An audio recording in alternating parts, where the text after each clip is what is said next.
ಕರ್ನಾಟಕ ದಲಿತ ಸಂಘರ್ಷ ಸಮಿತಿ ಬೆಂಗಳೂರು ಜಿಲ್ಲಾಧ್ಯಕ್ಷರಾದ ಎನ್ ಪ್ರಸಾದ್ ರವರು ಹಾಗೂ ಪದಾಧಿಕಾರಿಗಳು ಪತ್ರಿಕಾಗೋಷ್ಠಿಯನ್ನು ನಡೆಸಿ ಮಾತನಾಡಿ, ಬಿಜೆಪಿಯ ವಿಧಾನ ಪರಿಷತ್ ವಿರೋಧ ಪಕ್ಷದ ನಾಯಕರಾದ ಚಲ್ಲವಾದಿ ನಾರಾಯಣಸ್ವಾಮಿ ಅವರು ರಾಜಕೀಯ ತೀಟೆಗೋಸ್ಕರ ತಮ್ಮ ನಾಯಕರನ್ನು ಮೆಚ್ಚಿಸುವ ಭರದಲ್ಲಿ ದಲಿತ ಹೋರಾಟಗಾರರು ಮಾರಾಟವಾಗಿದ್ದಾರೆ ಎಂದು ಹೇಳಿರುವುದು ಹಾಗೂ ಪ್ಯಾಕೇಜ್ ಎಂಬ ಪದವನ್ನು ಬಳಸಿರುವುದು ಅತ್ಯಂತ ಖಂಡನೀಯ.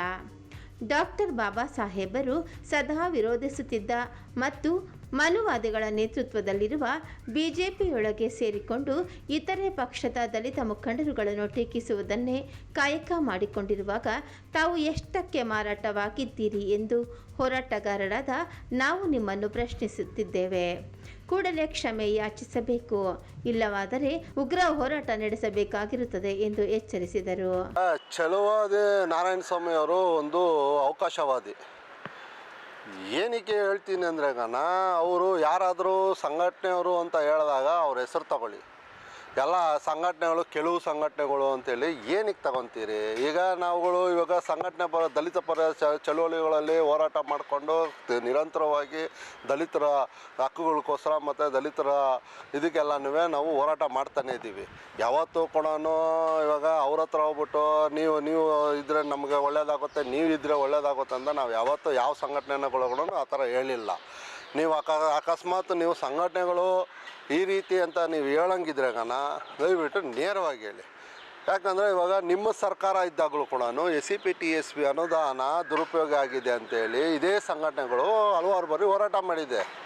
ಇವತ್ತವರೆಗೂ ಕೂಡ 4 ವರ್ಷದಿಂದನೂ ಕೂಡ ಯಾವುದೇ ರೀತಿ ಕಲ್ಯಾಣ ಕಾರ್ಯಕ್ರಮಗಳನ್ನು ಜಾರಿ ಮಾಡೋದಕ್ಕೆ ಆಗ್ತಾಯಿಲ್ಲ.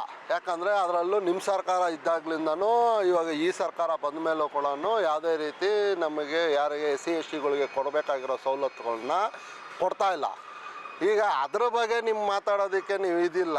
ಅಧಿಕಾರ ಅವರು ಇವಾಗ ಕಾಂಗ್ರೆಸ್ ಅವ್ರದ್ದು ಅವ್ರದ್ದು ಏನಿದೆ ನೀವು ಎತ್ತಿಕ್ತಾ ಇದ್ದೀರಿ, ನಿಮ್ಮದೇನಿದೆ BJP ಅವ್ರದ್ದು ಏನಿದೆ ಕಾಂಗ್ರೆಸ್ ಅವ್ರು ಎತ್ತಿಕ್ತಾ ಇದ್ದಾರೆ. ಆದರೆ ದಲಿತರ ಪರ ಯಾರಾದರೂ ಕಾರ್ಯನಿರ್ವಹಿಸ್ತಾರೋ ಯಾರಾದರೂ ಒಬ್ಬರಿದ್ದೀರಾ? ಯಾರೂ ಇಲ್ಲ. SCPTSP ಅನುದಾನ ದುರುಪಯೋಗ ಆಗಿದೆ ಅಂತೇಳಿ ನೀವು ಇವಾಗ ನೀವು ಸರ್ಕಾರದಲ್ಲಿ ಇದ್ದಾಗ ಕಾಂಗ್ರೆಸ್ ಅವರು SCPTSP ಅನುದಾನನ ನಿಯಮಗಳನ್ನು ಪಾಲನೆ ಮಾಡ್ತಾ ಇಲ್ಲ BJP ಅವರು ಅಂತೇಳಿ ಕಾಂಗ್ರೆಸ್ ಅವರು ಆರೋಪ ಮಾಡಿದ್ರು. ಇವಾಗ ಕಾಂಗ್ರೆಸ್ ಸರ್ಕಾರ ಬಂದ ಮೇಲೆ BJP ಸರ್ಕಾರ ಆರೋಪ ಮಾಡ್ತಾ ಇದ್ದೀರಿ. ಯಾರಾದರೂ ಹೋಗಲಿ SCPTSP ಅನುದಾನ ದುರುಪಯೋಗ ಆಗೋದನ್ನು ಇಬ್ಬರೂ ನಿಲ್ಲಿಸಿಲ್ವಲ್ಲ.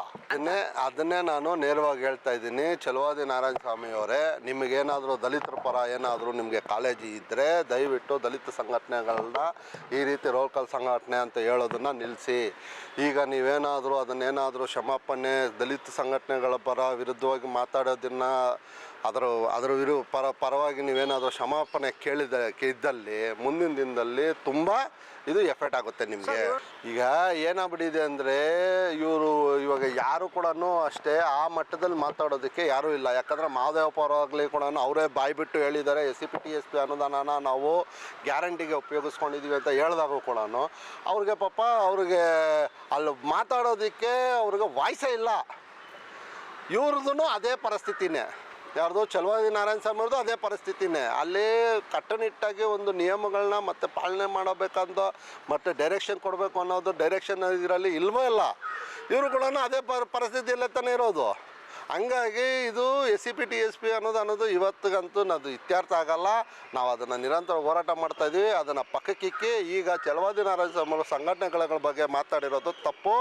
ಹಾಗಾಗಿ ದಯವಿಟ್ಟು ಕ್ಷಮಾಪಣೆ ಕೇಳಿ. ಕ್ಷಮಾಪಣೆ ಕೇಳಿಲ್ಲ ಅಂದರೆ ಮುಂದಿನ ದಿನದಲ್ಲಿ ಈ ಎಫೆಕ್ಟ್ನ ನೀವು ಅನುಭವಿಸ್ಬೇಕಾಗಿ ಬರುತ್ತೆ. ಸರ್, ಇವ್ರಿಗೆ ಬೇಕಾಗಿರೋದು ದಲಿತರಿಗೆ ಒಳ್ಳೇದಾಗೋದಲ್ಲ ಬೇಕಾಗಿರೋದು. ಇವರು ದಲಿತರ ಹೆಸರಲ್ಲಿ ಅಧಿಕಾರ ಪಡ್ಕೊಳೋದು ಇವ್ರಿಗೆ ಅವಶ್ಯಕತೆ ಇರೋದು. ಅದರ ಬಗ್ಗೆ ನಾನು ದಯವಿಟ್ಟು ಈ ಸಂದರ್ಭದಲ್ಲಿ ಮಾತಾಡೋಕ್ಕೆ ನಾನು ಇಷ್ಟ ಬೀಳಲ್ಲ. ನಾನು ಹೇಳೋದು ಇಷ್ಟೇ, ದಯವಿಟ್ಟು ಚಲವಾದಿ ನಾರಾಯಣಸ್ವಾಮಿ ಅವರು ದಲಿತ ಸಂಘಟನೆಗಳ ಬಗ್ಗೆ ಮಾತಾಡಿರೋದು ತಪ್ಪು. ಕ್ಷಮಾಪಣೆ ಕೇಳಬೇಕು. ಇಷ್ಟೇ ನಾನು ಆಗ್ರಹಿಸ್ತಾ ಇದ್ದೀನಿ. ಕೇಳಿಲ್ಲ ಅಂದಾಗ ಮುಂದಿನ ದಿನದಲ್ಲಿ ಇದನ್ನು ನೀವು ಅನುಭವಿಸ್ಬೇಕಾಗಿ ಬರುತ್ತೆ. ಇದನ್ನು ಮಾತ್ರ ನೇರವಾಗಿ ಹೇಳೋಕ್ಕೆ ನಾನು ಇಷ್ಟ ಬೀಳ್ತೀನಿ.